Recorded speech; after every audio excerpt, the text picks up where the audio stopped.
What's going on, everybody? Hope everybody's doing well.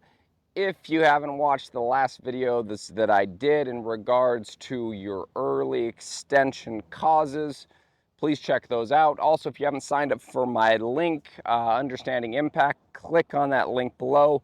So today we're going to go into part 3, why do people early extend? What are some of the ways that we can minimize it and we can combat it? So the two previous places that we started with is we started with understanding how we present the spine. So when we counterbalance the spine by bending from mid-spine, this allows us to start counterbalancing the pelvis and the shoulders. The next place that we talked about was creating early speed, which would be pulling down. So a downward force is balanced out by an upward force. Now we're going to go into probably one of the biggest reasons, again, that I would say I see a lot of players early extend. And here's a way to give you an idea of how we can start to work on it, minimize it, and we can start to get a little bit better at it. So one of the reasons why I would say people don't want to early extend, but they have to early extend, is due in part to path. So if we get a player right here, let's say they get into a good setup, takeaway's perfect, and they end up working this golf club up right about here. So we have no handle depth and very little turn from the upper body.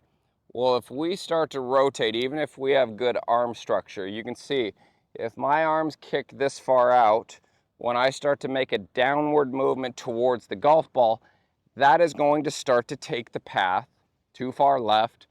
Very few of us like to slice the golf ball or hit weak shots for a right-handed player that would curve right, opposite for a left-handed player. So what do we do to get that golf club to the inside? So I can be inside of all my balance parameters right here.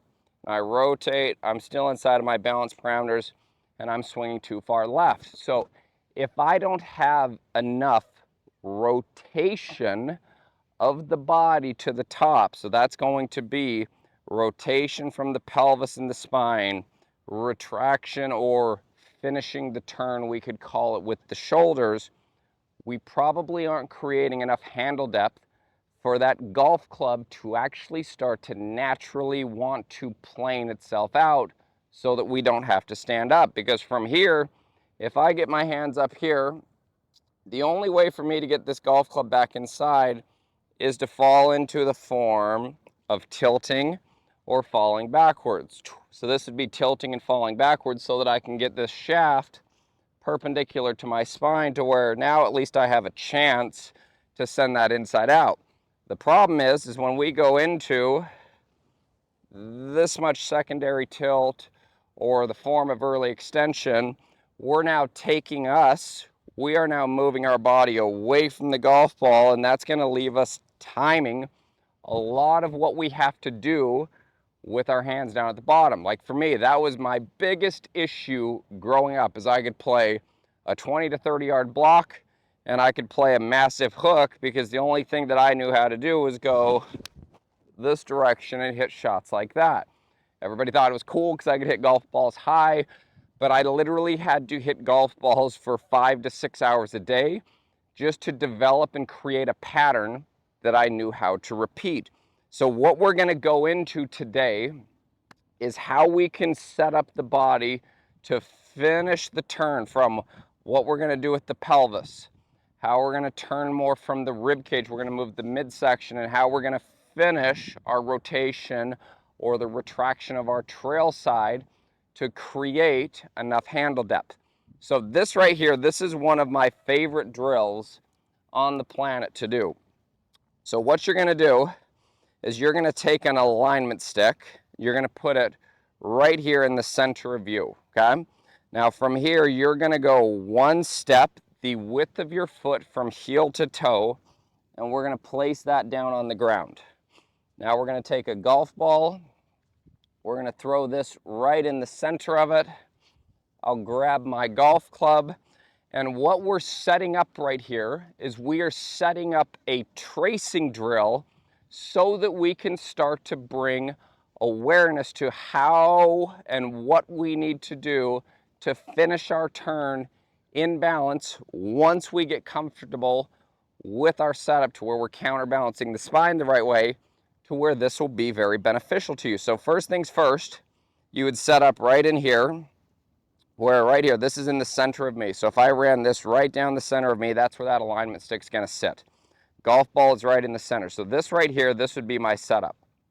So I'm gonna set this off to the side. So I've got a double alignment stick right here on the ground, and I'm gonna take another double alignment stick that I'm going to place up here on my shoulder line, not on my elbow line, not on my bicep line, up here on my shoulder line. So once I get into my setup right here, what we're going to do, so I'm going to start off right here pretty much 50-50, and I'm going to start by taking the lead side of this stick, and I'm going to trace this as far as I can go. So that would be right about there. So this is now putting me into lead side lateral flexion as I trace that. Now from here, I have all this reserve in my right side to where I can move the pelvis, then the rib cage would go, and then the right shoulder would go. And what we have right here is we have a parameter of what we're going to do to continue to trace it. So when we do this right here, I'm going to go lead side bend as far as I can go, which would be right about there. My eyes are still staying on center. Now from here, I'm going to start to push my trail hip back towards the center of this stick right here. So this is the center of my feet. That is the direction that my trail hip is going to be moving. So I'm going to go here. I'm now turning the hip. And now from here, I'm going to finish that turn with my right shoulder as far as I can take that right there. Okay, so I would like to see you at least get to where this stick right here is parallel to that stick on the ground. Not way over here, right here to where we are still on center. So we're going to hold this for 5 seconds. Okay? Then I'm going to trace it back down to parallel, and then I'm going to trace the right side through. So I know what it feels like to be here to where I'm not early extending as well, because we could get up here, trace this, I go way outside of that, and I'm right back into my form of early extension. So we're using this to build a better backswing, and we're also using this to build a better feel for what we want to do in the downswing. Really important here, and please take this to heart right here. Hold each one of these positions initially for the first few times you do it. Hold it for about 5 seconds. So we're going to go right in here again. Lead side, trail hip. Now I'm going to finish the turn with my right shoulder, and those lines are matching. I'm going to hold this for 5. Trace it back down to parallel.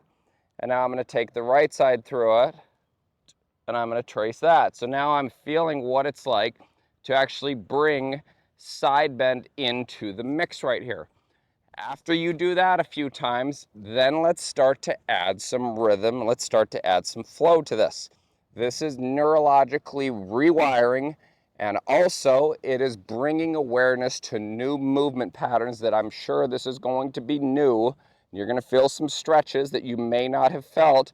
If you're just that player that works this way and that way, or just stands up, this is going to feel different. So now we're going to add some rhythm to it.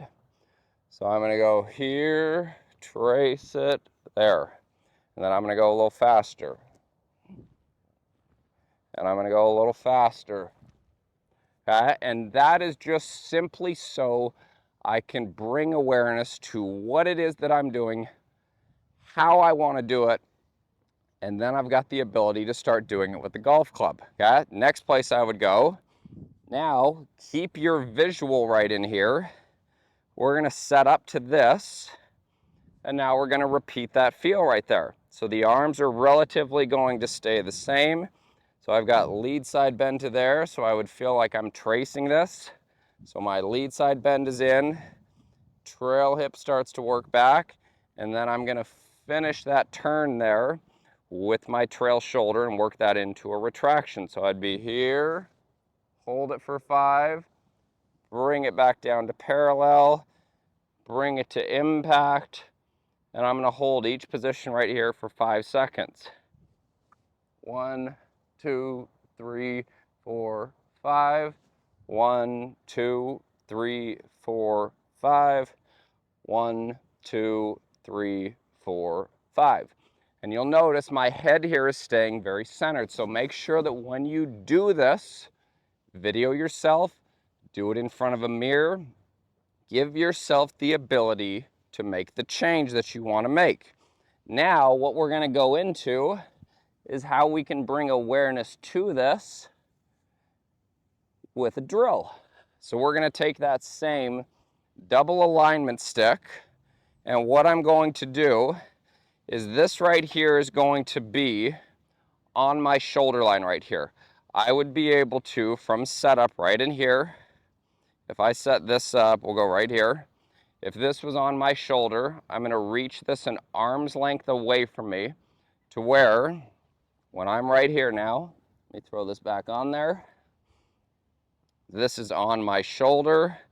I'm going to reach this an arm's length away, and you'll notice this is just outside of target line so that my club has the ability to pass underneath that so that we're coming from the inside. So this would be right here. I'm going to take a step, rest this on my shoulder, push this into the ground at my shoulder height so that now when I come in here and I set up, I have a relationship. If you're the player who is a lifter, you are going to run into that. Now what this is going to make us do is we would go takeaway. That would then be parallel to this. Finish my turn, work it back under, feel impact, and now I'm literally replicating the same exact drill as what I did, okay? So I'm going to do that one more time. So there's my takeaway with left bend. I'm now turning my right hip, working this up, full turn, bring it back down parallel to the ground, feel impact. And this might be the very first shot that I hit right here. So I'm going to go up and stop, and then I'm going to come down and hit. And that could be my very first portion of what that drill is, doing it inside of a freezer so that I know that I've finished my turn. Try not to care what the golf ball does initially. The very first time you do this from a freezer, it's going to feel weird, just being honest with you, but this is part of how we would rewire something to turn this into something new that we want to do and turn into a habit. Then as we get better at it, then we can start to do it inside of a motion. Remember this, please, for every ball you hit, throw in 1, 2, maybe even throw in 3 rehearsals. Don't think about what you want to do, feel what you want to do. Take that to heart the way I'm saying that. I cannot stress that enough. So I'm going to go right here. I'm going to feel this, left bend, turn my right hip, finish this with the shoulder, and work it back down. And then from there, then I'm going to go. And that would be more of what my look would be. So let's do that one more time. All right, so this would be here. Left bend starts and gets my takeaway to here. Then I'm going to turn the right side of my hip, finish the turn with my shoulder, bring it back down, feel impact. Then I'm going to go. And that would be more of what my look would be right there, to make sure that I am giving myself a reason to not have to early extend, because once this club is back here, if I just let go of it, it wants to stay inside. I've also built a runway with my turn that the arms have the ability to work back down and from the inside, and then I can finish that to where everything is working around me. So this is, I hope this is going to be a really cool video, I think, for you guys to work on how to increase and make sure that you're finishing your turn. It'll make sure and help you out in regards to it is no longer a reason to early extend. So let me know if you have any questions. Leave a comment down below. I hope you liked this video, and we'll see you next time. All right, thanks so much for watching this video. I hope you enjoyed it. Please click that like button if you did. You can also click that subscribe button for future videos that I will be posting here on YouTube. If you have any questions or comments, please leave those below. In the link at the bottom as well, I have a free crash course on impact that you can watch. Please click that link, sign up. Thank you again for watching, and if you guys need anything, please don't hesitate to reach out.